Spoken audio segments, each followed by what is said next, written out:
কবি নজরুল বিশ্ববিদ্যালয়ে যৌন হয়রানি ও হেনস্থার ঘটনায় 2 শিক্ষক বরখাস্ত। বিস্তারিত IHB এর ডেস্ক রিপোর্টে।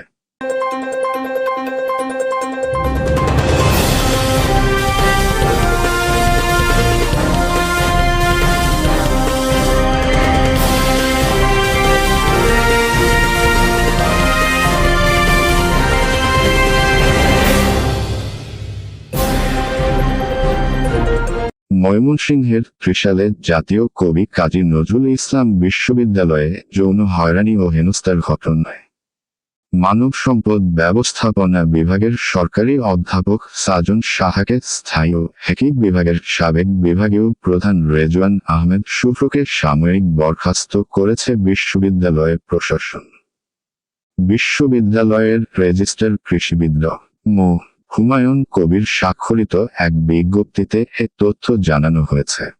বিজ্ঞপ্তিতে বলা হয়েছে, 14 মার্চ তারিখে জাতীয় কবি কাজী নজরুল ইসলাম বিশ্ববিদ্যালয়ে 84তম সিন্ডিকেটের সিদ্ধান্ত মোতাবেক হিউম্যান রিসোর্স ম্যানেজমেন্ট বিভাগে উদ্ভূত পরিস্থিতিতে বিভাগের সরকারি অধ্যাপক সাজন সাহাকে চূড়ান্তভাবে বরখাস্ত ও সাবেক বিভাগের বিভাগীয় প্রধান ও সহযোগী অধ্যাপক রেজওয়ান আহমেদ শুভ্রকে সাময়িক বরখাস্ত করা হয়।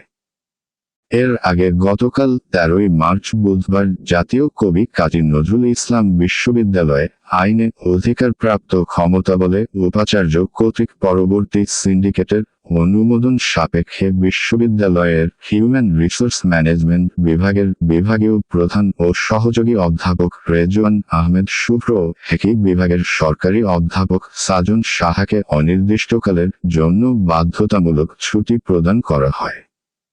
রেজওয়ান আহমেদ শুভ্রকে বিভাগীয় প্রদানের দায়িত্ব থেকে অব্যাহতি দেওয়া হয়। বিশ্ববিদ্যালয় শিক্ষার্থী এই সিদ্ধান্ত না মেনে প্রশাসনিক ভবনে তালা দিয়ে ঢাকা ময়মনসিংহ মহাসড়ক অবরোধ করে। পরে উপাচার্যের আশ্বাসে তারা অবরোধ তুলে নেয়। আজ জরুরি সিন্ডিকেট মিটিংয়ে 2 শিক্ষকের বহিষ্কার আদেশ দেয় প্রশাসন। আমাদের মাননীয় উপাচার্য স্যার অনেক বলিষ্ঠ একটা কমিটি দিয়েছেন, তদন্ত কমিটি। আজকে তাদের অস্থায়ী একটা ছুটি দেওয়া হয়েছে। আমরা আশা করি সুষ্ঠু তদন্তের মাধ্যমে খুব শীঘ্রই তাদের স্থায়ী বহিষ্কার আমরা পাবো, সাজন সাহা এবং রেজওয়ান আহমেদ শুভ্র স্যারের। এটুকুই আমাদের আশা।